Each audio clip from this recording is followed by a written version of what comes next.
তো দেখতে দেখো কি প্রচণ্ড মেঘ, মানে একদম পুরো কালো হয়ে গেছে ওই দিকটা, আর ভীষণই সুন্দর লাগছে দেখতে।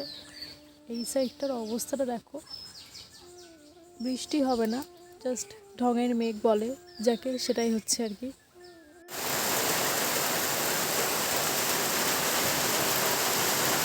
আর হঠাৎ করে বৃষ্টিটাও হয়ে গেল, আর তার জন্য মা এখানে খিচুড়ি বানিয়েছিল অনেক রকমের কিছু দিয়ে, তারপরে একটু আর কি বাটার টোস্ট আর চাটা খেয়ে নিয়েছিলাম সন্ধেবেলা। রাতে ছিল কিন্তু চিকেন বিরিয়ানি, মা যেটা দারুণ সুন্দরভাবে রান্না করেছিল, দারুণ খেতে হয়েছিল। এখানে বিরিয়ানিটা রেডি করা হচ্ছে, এখানে স্যালাডে ছিল ধনেপাতা, শসা আর পেঁয়াজ, যেটা খেতে সত্যি বলছি দারুণ হয়েছে, মানে এত সুন্দর লেগেছিল আমার কি বলবো।